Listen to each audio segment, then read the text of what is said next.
Bismillah, Assalamualaikum warahmatullahi wabarakatuh. Kesempatan ini kita akan belajar tentang product mastery.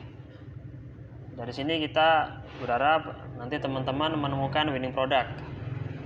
Karena aktivitas marketing saat ini relatif gampang ya. Tinggal apapun produk yang kita punya bisa langsung dipromosikan dengan strategi-strategi yang efektif dan efisien. Tapi kadang aktivitas marketing itu berhenti ketika masalahnya di produk. Makanya inti dari bahasan kita kali ini mengenai bagaimana menemukan winning product. Termasuk nanti aktivitas bisnis teman-teman, produk yang sekarang layak untuk dipertahankan atau malah harus diganti. Dan faktanya di awal pandemi kemarin banyak kita temui teman-teman yang sudah menjalani bisnis lebih dari 10 tahun memilih untuk mempertahankan bisnisnya. Bukan produknya nggak winning, tapi pasarnya nggak ada. Gimana tuh kalau gitu? Nah, beberapa hal ini nantinya akan kita bahas. Fondasi yang pertama, bisnis yang penting profit, bukan mendahulukan passion. Jadi seperti di awal pandemi tadi, teman-teman kadang terlalu kekeh dengan bisnis yang sudah dijalani sebelumnya. Karena alasannya sudah terlalu dalam di bisnis yang sekarang, akhirnya enggan untuk pivot. Karena apa? Alasannya karena ini bisnis sudah sesuai dengan passion saya. Padahal inti saya dari sebuah bisnis yang penting profit. Jadi nggak harus passion. Hobinya futsal, jual sepatu, jual bola. Hobinya goes, jual sepeda, jual aksesoris sepeda. Nggak perlu. Bisnis yang penting profit, berkembang dan membesar. Udah di situ kata kuncinya. Beberapa yang kami sajikan di sini ada contoh bisnis yang dia bukan passion. Yang pertama ada Nahwa Travel. Nahwa Travel ini sekarang menjadi market leader travel antar kota, utamanya jalur Malang Surabaya, Malang Juanda. Ownernya cerita kalau awal dia merintis ini sebenarnya bukan dia sendiri yang langsung nyupirin ya. Jadi dia bangun tim, teman-teman yang bisa nyetir gitu. Kemudian bisnisnya berjalan. Kalau lebih sekarang usia bisnisnya sudah 7 atau enggak 8 tahun ya. Dan awal dia merintis bisnis ini dia nggak terlalu bisa nyetir. Jalur yang harusnya dia ditempuh kurang lebih 2 jam, waktu dia masih belum bisa nyetir, bisa sampai 4 jam perjalanan. Jadi saat ini Nahwa Travel selain melayani travel antar kota, ya, utamanya Malang Surabaya, dan justru sekarang sudah melayani via tol, mereka juga membuat paket wisata Bromo, paket wisata pantai di Malang. Jadi wisata Malang dan sekitarnya. Yang kedua ada Jupe atau Juragan Pengering. Teman-teman yang berbisnis laundry biasanya tahu brand ini ya.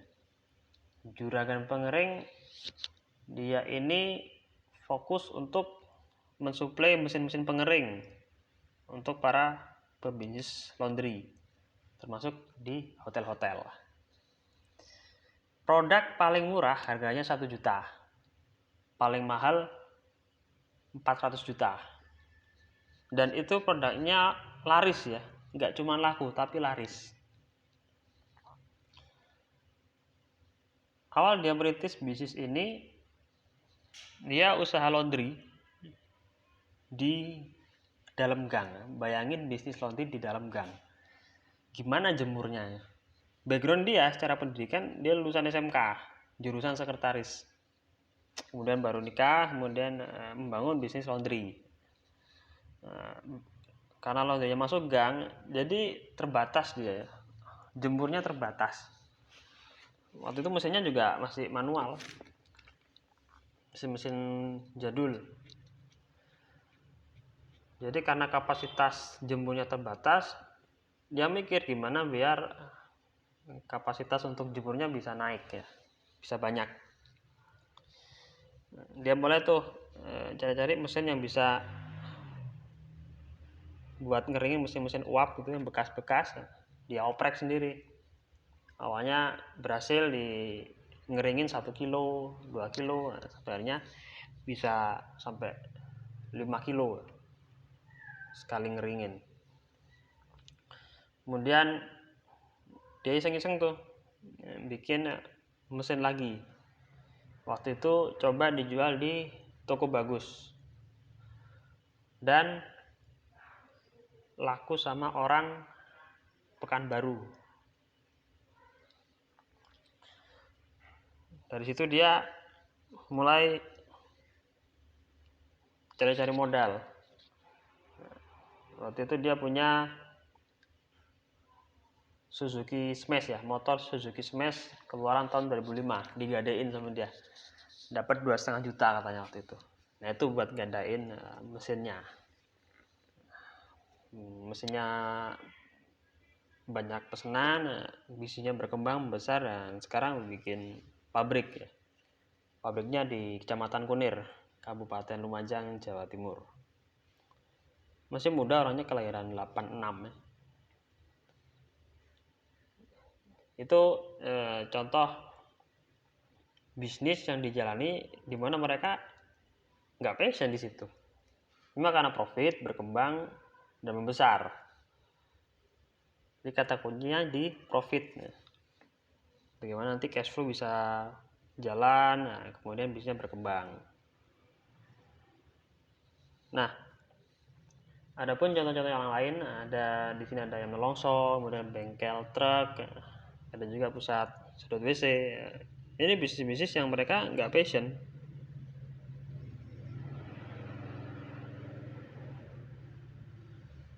Berikutnya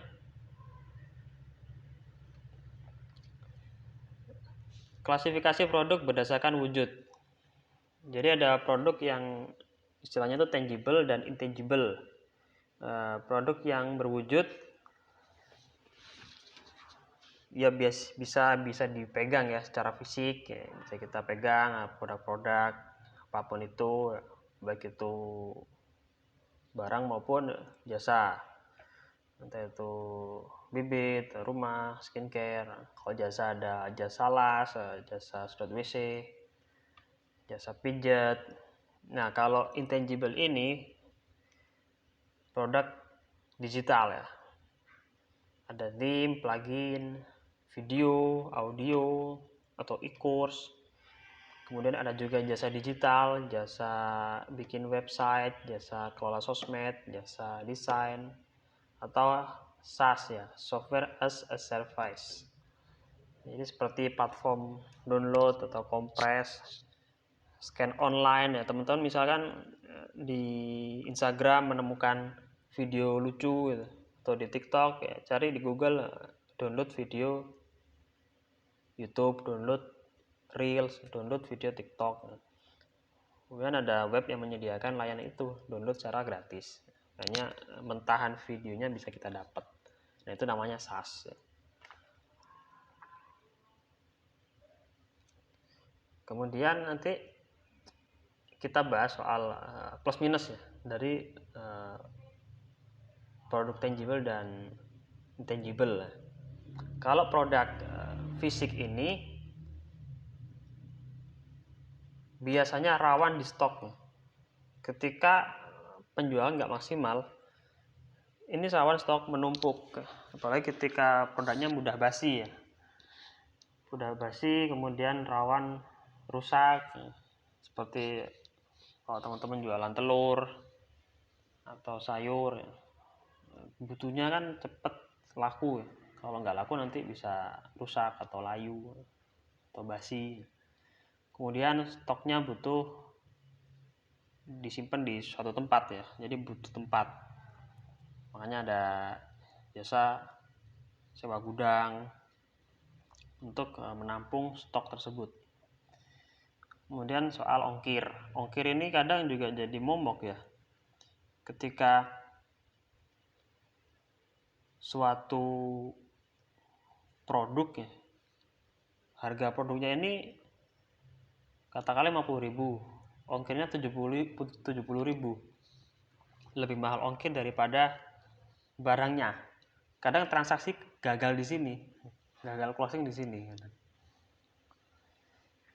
Jadi umumnya persaingannya ketat ya, itu sangat red ocean, produk-produk yang berbasis retail atau seputar fashion, kemudian skincare, kemudian produk berkesehatan, herbal, itu banyak banget, brandnya banyak banget.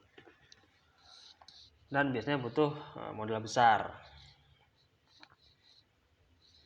Ada lagi kaitannya dengan tangible jasa. Nah, kalau jasa ini persaingannya tergolong rendah, jadi lebih banyak permintaan daripada orang yang menyediakan jasa tersebut. Nah, tapi kekurangannya ini sering tergantung pada skill ya. Jadi orang-orang tertentu yang hanya bisa melakukan.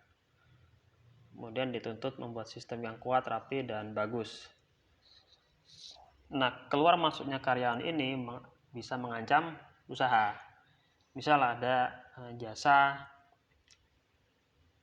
reparasi sofa ya, servis sofa ya. Misal si A ini jago, karyawan saya si A jago servis sofa, klien dia banyak, orang banyak cocok sama dia. Kemudian dia izin resign, saya ganti karyawan baru. Ternyata klien yang biasa ditangani sama si A sama karyawan yang baru ini nggak cocok. Ya jadinya nggak jadi transaksi ya, karena nggak cocok ya. Jadi nggak balik lagi pelanggannya. Nah ini rawan ya, kalau karyawan keluar masuk. Kemudian ada plus minus dengan intangible barang ya. Jadi kaitannya dengan produk-produk digital. Ini peluangnya masih sangat terbuka, tidak harus ada izin ya. Jadi nggak ribet ngurusi perizinan, modalnya rendah, lalu tidak perlu biaya produksi berulang. Jadi biasanya produk digital ini sekali produksi tapi bisa dijual berkali-kali. Jadi misal bikin produk digital gitu kan, kalau kita perhatikan di kontes-kontes affiliate ya, kan biasanya seringnya produk-produk digital. Nah vendornya ini kan bikin produknya sekali, ya dijualnya bisa berkali-kali. Makanya kadang vendor-vendor affiliate ini tiap bulan launching produk. Tiap bulan kontes hari ini bikin produk, kontesnya sukses, lempar lagi buat produk baru, bikin kontes lagi, bulan depan bikin produk baru, kontesin lagi, begitu seterusnya. Ya saya pernah ya jadi vendor affiliate, jadi produk digital ya, sekali bikin aja, selebihnya udah dilempar ke pasar udah. Sampai sekarang produknya nggak basi, nggak rusak, sekali produksi aja dan bisa dimanfaatkan sampai sekarang. Kemudian produk diterima pembeli pada hari yang sama. Jadi sekali beli produk digital, hari ini beli langsung bisa diterima oleh pembeli. Kemudian kekurangannya harus mengerti teknologi. Nah kalau produk-produk digital ya itu juga rawan dibajak. Jadi e-course, theme, desain ini rawan dibajak. Makanya kadang kursi-kursi yang mahal-mahal itu sekarang banyak bajakannya, harganya yang dulunya jutaan, bajakannya 20.000, 15.000. Nah itu rawan ya. rawannya produk digital. Kemudian intangible jasa, persaingan tergolong rendah ya. Ini sama ya. Seperti yang barusan saya jelaskan. Ini sulit ngelola SDM, keluar masuk karyawan bisa mengancam usaha. Jadi yang paling menarik dari berbagai sisi adalah intangible barang. Jadi produk-produk digital yang produksinya minim ya, sekali produksi tapi bisa dijual berkali-kali.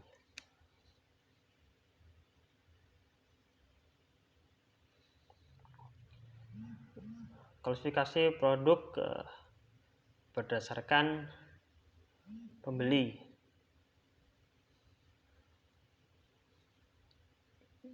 Di sini kita klasifikasikan ada pembeli yang end user ya. Jadi biasanya produk-produk yang sifatnya retail atau satuan seperti buku, fashion, gamis. Kemudian lifestyle, ada kosmetik, ada jaket, ada sepatu. Atau ini bisnis atau pengusaha UMKM yang secara umum belum berbadan hukum. Biasanya barang-barang untuk penunjang produksi. Ini biasanya bisa closing gede di sini. Karena kaitannya dengan pengadaan barang. Biasanya teman-teman yang punya jaringan ke pemerintahan, mesin-mesin kopi, bahan baku. Tapi yang menarik di sini ya kaitannya sama proyek-proyek pemerintahan.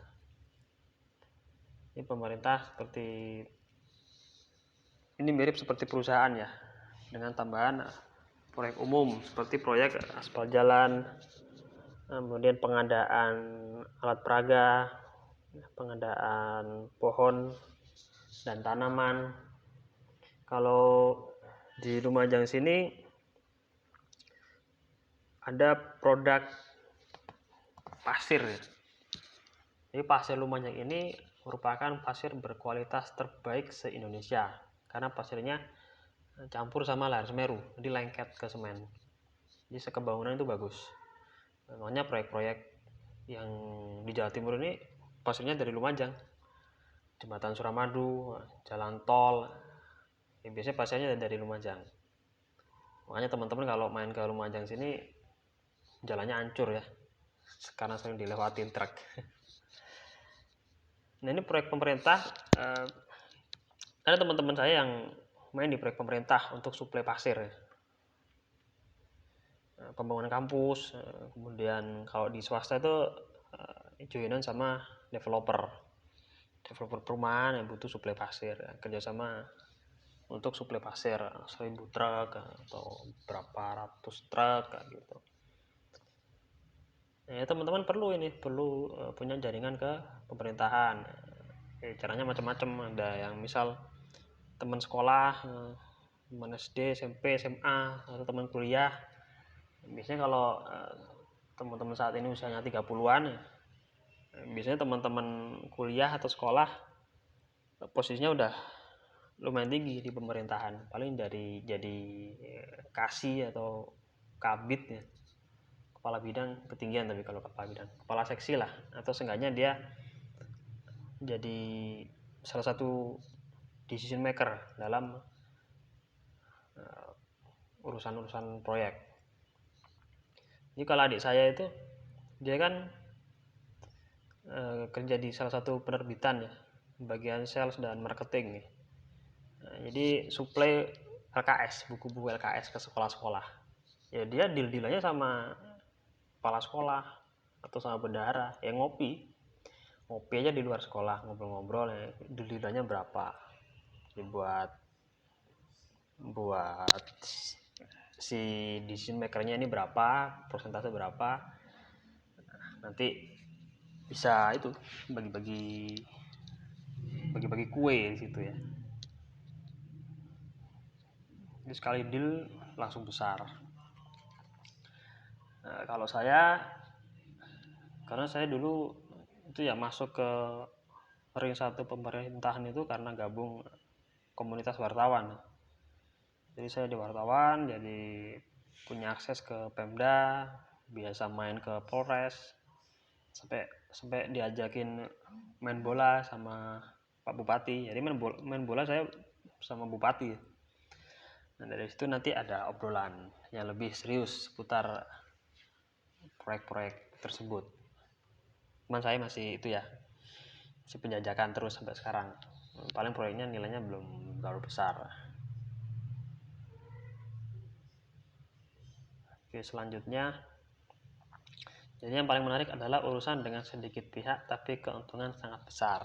Yaitu tadi teman-teman punya jaringan ke pemangku kepentingan.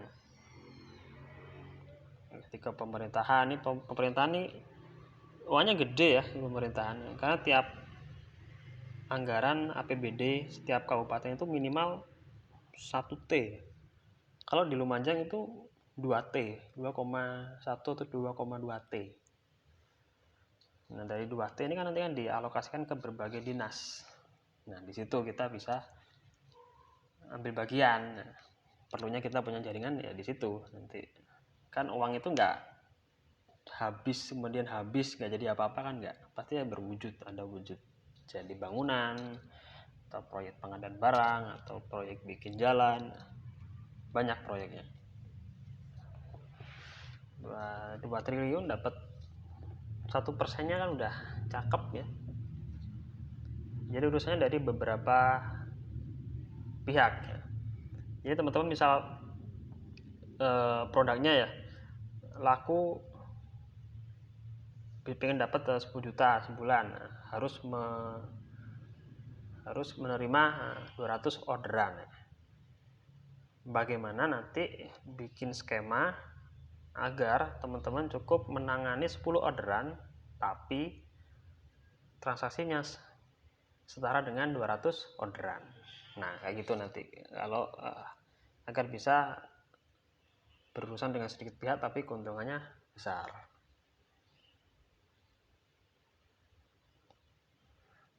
Kemudian klasifikasi produk berdasarkan waktu ya. Ini ada harian ya, pembeli butuhkan setiap hari ya, ada makanan, snack, minuman. Nah, tapi ini biasanya pengusaha yang kita sebagai pelaku utama bila bermain di sektor nomor 1 dan nomor 2. Artinya nggak semua orang bisa main. Kalau bulanan, pembeli butuhkan setiap bulan, ada internet, kosmetik, urusan hewan atau hobi, dan jasa kelola sosmed. Ada temen yang dia menjalani bisnis kelola sosmed. Sebenarnya ini kaitannya dengan yang sebelumnya ini ya, urusan dengan sedikit pihak tapi keuntungannya besar. Nah, teman saya ini jasa kelola sosmed ini kliennya 1, cuma dia langganan ya, feed Instagram ya, jasa feed Instagram. Sehari kan ada 30 hari, jadi dia kliennya butuh 30 konten.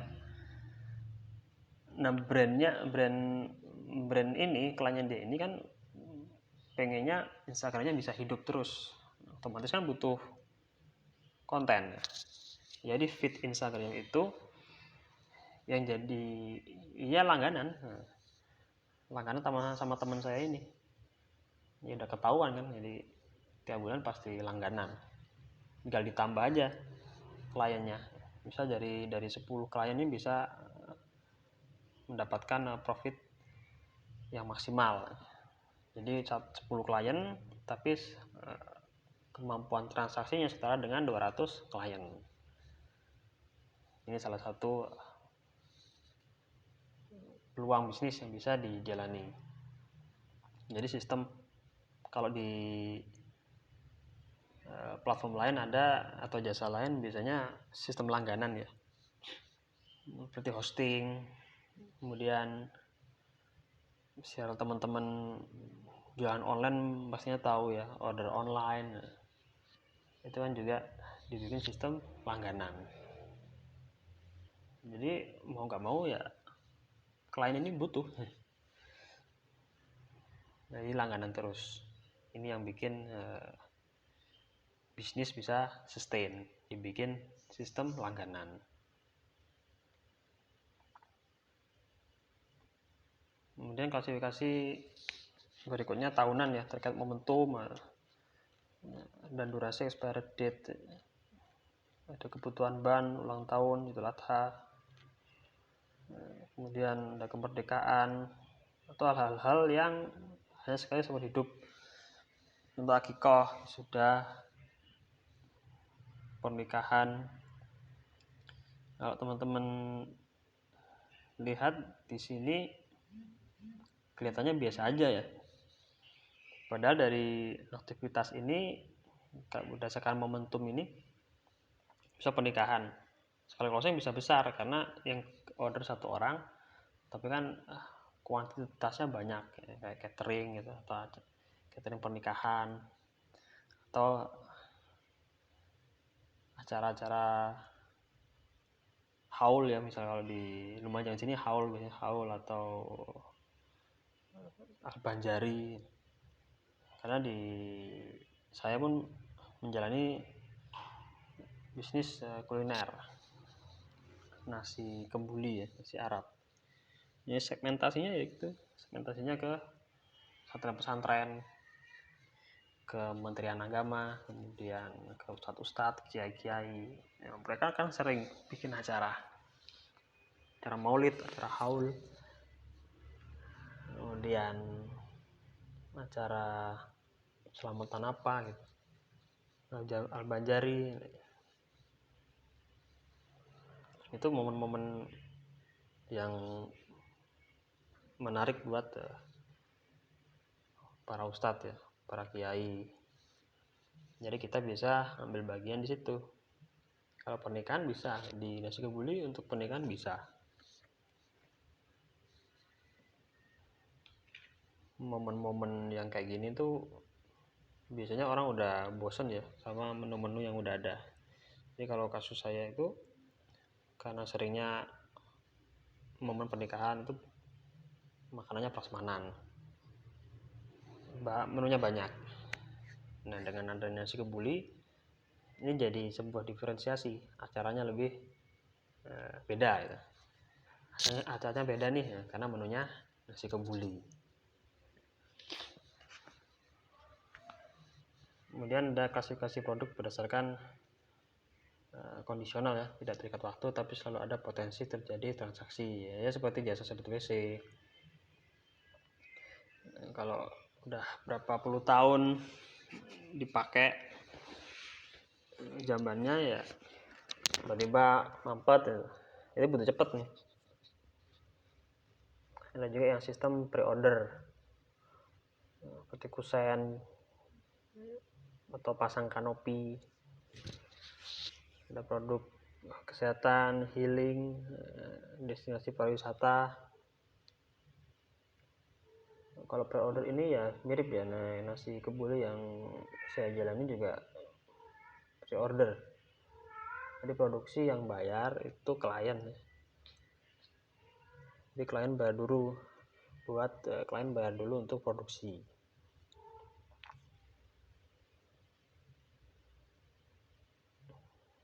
Berikutnya 5 kategori bisnis terbaik. Ada pendidikan, kesehatan, hiburan, keuangan, sama kuliner. Kalau pendidikan, contoh kasusnya ada di seleksi masuk UI ya. UI ini ada sekitar 64.250 peserta pada tahun 2020. Per orang biayanya 500.000. Udah ketahuan tuh, terkumpul sekitar 32 miliar. Sedangkan uang semester rata-rata 7 juta. Mahasiswa aktifnya 46.771. Jadi dana yang dikumpulkan sebesar 327 miliar tiap semester. Jadi tiap semester bangun gedung ya. Kemudian ada kursus, nah, bentuknya ada yang privat dan ada juga yang publik, seperti Kampung Inggris, bahasa Arab. Ada juga bimbel khusus ya, bimbel khusus masuk kedokteran, bimbel khusus masuk STAN atau bimbingan masuk gontor. Ada juga e-course yang kaitannya dengan kebutuhan audiens, tentu bisa Quran.id atau Build Big Angga, atau e-course seputar bisnis, e-course seputar keuangan. Ada teman yang kursus online-nya itu tentang bahasa Arab. Jadi kursus online bahasa Arab. Jadi tiap bulan maksimal 50 peserta. Dan itu penuh terus kelasnya. Selain itu dari satu platform itu ya. Jadi namanya papantulis.id. Dari kursus itu dibikin model bisnis. Selain menyediakan kursus, dia juga jual bukunya. Jadi bukunya juga bertahap. Ada buku bahasa Arab dasar, bahasa Arab menengah, bahasa Arab advance. Dan dari situ kan ada potensi cuan lagi. Udah selesai kelas bahasa Arab dasar, beli bukunya, buku bahasa Arab dasar. Kemudian nanti kalau mau lanjut bisa bahasa Arab kelas menengah, beli lagi bukunya. Kemudian ada bahasa Arab kelas mahir, bukunya beli lagi. Nah kayak gitu. Jadi ada bola salju dari satu sektor bisnis. Ini baru pendidikan ya. Kemudian ada kesehatan, kedokteran medis, baik kedokteran hewan atau dokter spesialis. Kalau non medis ini biasanya yang lumayan banyak, ada bekam ya, bekam refleksi, pijat refleksi, ruqyah atau sakal putung. Kalau memang masih belum ada tempat, biasanya panggilan sih. Seperti bekam ini panggilan seringnya. Pijat refleksi juga, pijat capek.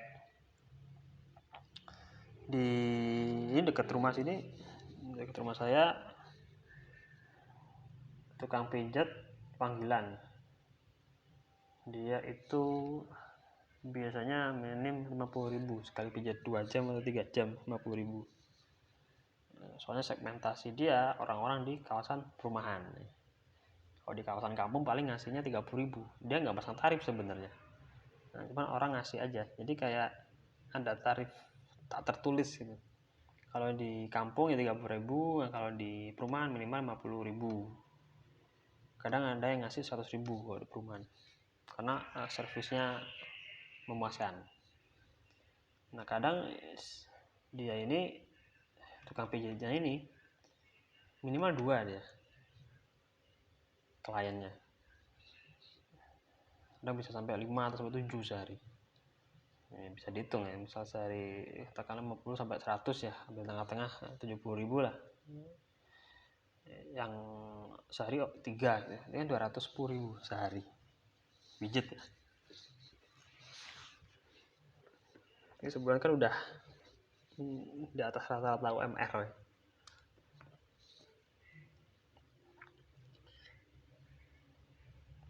Kemudian contoh lainnya ada klinik rumah hitan ya. Jadi ada kerabatnya Ustadz Fatih ya, yang mengelola 70 lebih rumah hitan di Jabodetabek. Nah, katanya 100 kali tebas itu 1.500.000, 1,5 juta sekali tebas. Sedangkan sehari bisa sampai lebih dari 5 ya, lebih dari 5 yang sunat. Ada juga alumni yang punya rumah sehat di Brunei. Jadi katanya rumah sehatnya itu sudah autopilot, makanya dia milih pulang ke Indonesia.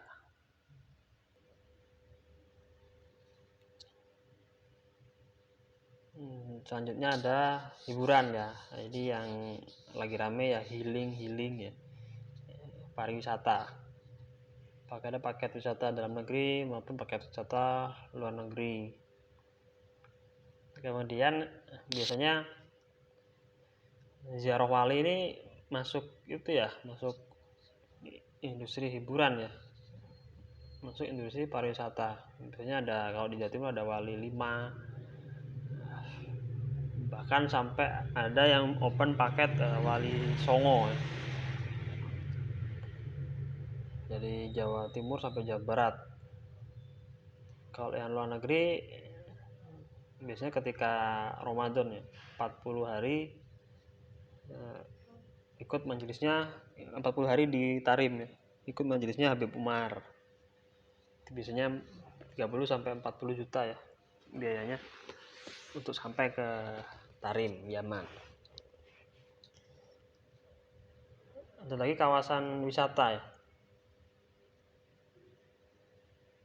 Kawasan wisata seperti Savana Karo, Amanah Farm, Kebun Blimbing ya. Kalau di Magetan tuh ada namanya Geni Langit. Ya, ada taman terus dikelola secara profesional gitu ya. Jadi ada lahan, banyak pohon-pohon, hutan-hutan pinus gitu. Jadi ditambahin fasilitas umum, seperti gazebo, kemudian ada semacam food court gitu ya, semacam food court ala kampung gitu ya. Nah, ini segmentasinya orang-orang yang berada di kota-kota besar atau orang-orang kantoran yang biasanya jam kerja, hari kerjanya Senin sampai Jumat, Sabtu Minggunya buat healing. Nah, orang-orang kayak gini banyak yang perlu untuk suasana alam, perlu untuk suasana sawah ya. Mereka perlu healing di situ. Termasuk kalau di daerah-daerah kota-kota besar untuk saat ini banyak cafe shop ya, yang menawarkan suasana alam. Jadi ngopi, tapi suasananya di sawah, ngopi di hutan, atau ngopi di dekat air terjun, atau bahkan di Lumajang sini ada ngopi itu di pinggir-pinggir sungai ya. Tapi adem, suasananya adem. Namanya Kali Sejuk namanya. Rame sampai malam bahkan. Padahal masuknya situ agak serem ya, gelap gitu. Emang sampai di situ ya seneng. Kemudian ada hiburan, ada film, ada juga kaitannya dengan stream ya, YouTube, AdSense, atau ada donate ya, donasi. Ini kaitannya dengan fundraising atau platform-platform berbasis sosial. Kemudian kategori terakhir ini keuangan ya. Kategori ini bisa dilakukan untuk orang-orang tertentu ya, yang punya uang dingin, yang apabila gagal nggak sampai bikin sakit kepala atau stres berbulan-bulan. Jadi ada istilahnya itu wise investor ya. Ini memperbanyak skill set dan rajin menambah knowledge. Jadi wise investor ini mudahnya ketika dia punya bisnis ya, profitnya nggak langsung dipakai buat aktivitas untuk bayar tagihan. Jadi kalau kita biasanya sehari-hari ya biasanya bayar listrik, kemudian servis motor, bayar wifi atau bayar paket data, itu kan pengeluaran-pengeluaran yang pasti kita keluarkan, atau istilahnya passive outcome ya. Jadi pengeluaran pasif, suka nggak suka, butuh nggak butuh, kemudian kita kerja nggak kerja, pengeluaran itu pasti ada ya. Nah, jadi yang dicontohkan itu ketika orang punya bisnis ya, profitnya ini dilempar ke bisnis berikutnya. Hasil dari bisnis kedua ini nantinya buat biayain passive outcome. Begitu seterusnya nanti ya, dari hasilnya ini, dari passive outcome ini diusahakan sisanya banyak, kemudian dilempar lagi ke bisnis berikutnya. Nah, ini yang dinamakan wise investor ya. Jadi memang selain memperbanyak skill set ya, meningkatkan kemampuan Blink, sama punya kemampuan desain dan rancang sistem. Jadi rata-rata membangun bisnis baru itu membutuhkan dana sekitar 30-50 juta. Alokasi aja segitu. Ya, harapannya nanti dari dana segitu bisa menghasilkan profit yang maksimal. Cuman namanya kita berbisnis, harapannya nggak cuman fokus di satu bisnis ya. Dari dana 30-50 juta bangun bisnis sesuai hitung-hitungan ya, dikelola secara profesional, serius, kemudian hasil profit dilempar ke bisnis kedua, lempar lagi bisnis ketiga. Nah, inilah kenapa dibutuhkan skill ini, skill set, ada desain dan rancang sistem, bagaimana memaksimalkan dana yang ada dan melakukan keputusan-keputusan yang strategis. Berikutnya ada saham ya, gabung ke grup rekomendasi. Ya, kalau saya waktu itu gak punya grup kripto ya. Kripto saya nggak terlalu fokus di situ ya. Cuma waktu itu ya belajar, baca-baca, lihat review-review, dan gabung grup Telegram atau grup Facebook. Ini tapi waktu itu grup saya yang saya ikuti itu menyarankan ngambil koin-koin micin yang berpotensi meledak dalam jangka waktu yang nggak terlalu lama. Tapi nggak namanya kripto ya, nggak terlalu lamanya, ini minimal setahun ya. Jadi diarahkan buat beli koin-koin micin. Jadi komunitas ini pilotnya ini, beli koin ini, koin micin, ya udah beli. Waktunya lepas, udah. Besoknya ada info lagi, ini bagus nih, developernya serius, proyeknya jelas, yuk ambil koin micin ini, beli. Harinya udah naik nih, lepas, kayak gitu. Ada lagi kaitannya dengan bisnis kuliner. Jadi kebutuhan pokok plus standar pelayanan plus nilai tambah sama dengan berhasil. Kuliner yang bawa kendaraan public figure nggak ada yang sustain atau bertahan lama. Amati dan pelajari kuliner yang berhasil serta temukan paretonya. Jadi kalau bisnis kuliner yang saya jalani, value-nya gratis ongkir untuk pembelian 2 nampan contohnya. Kemudian kita juga memberikan layanan bebas MSG, bebas micin. Jadi nasi kebuli, nasi Arab, nasi kebuli yang kita sajikan dipastikan bebas micin dan gratis ongkir untuk pembelian minimal 2 nampan. Nah, ini kalau memang serius membangun brand, jangan kepancing dengan peluang-peluang yang sifatnya hit and run. Jadi meledak di awal, bulan depan kisut ya. Ya, kuliner yang bawa kendaraan publik figur nggak ada yang sustain bertahan lama. Itu kita bisa perhatikan kuliner yang ada di kota-kota besar dan di endorse oleh artis. Saya nggak perlu sebut ya produknya apa. Tapi artisnya teman-teman harus memahami ya. Ini seenggaknya bisa memprediksi lah minimal. Ini kira-kira bisa sustain apa enggak? Dilihatnya dari mana? Ya dari brand ambasadornya. Kalau artisnya ini produk punya sendiri gitu kan, ada kemungkinan bisa bertahan lama. Cuma kalau artis ini hanya sebagai brand ambasador, nah ini agak ragu juga ya. Kalau produk-produk yang nggak bertahan lama, kita perhatikan seperti Dulu ada es kepal Milo, sekarang ada apa, borong pisang ya, kemudian ada mie abnormal, dan masih banyak produk-produk yang lain ya, brand-brand kuliner yang lain yang seolah-olah ini belum lama langsung tambahnya banyak, tapi pondasinya masih rapuh. Nah, hati-hati bisnis semacam ini.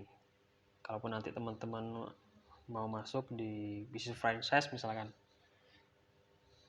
teman-teman harus bisa pastiin ini franchise-nya bisnisnya benar atau enggak.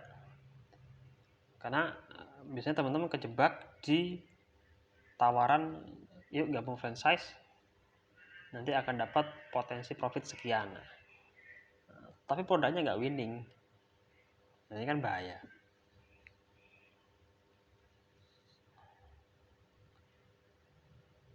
Ya, kalau lebih seperti itu ya untuk sesi pertama ini. Silakan kalau ada pertanyaan. Wassalamualaikum warahmatullahi wabarakatuh.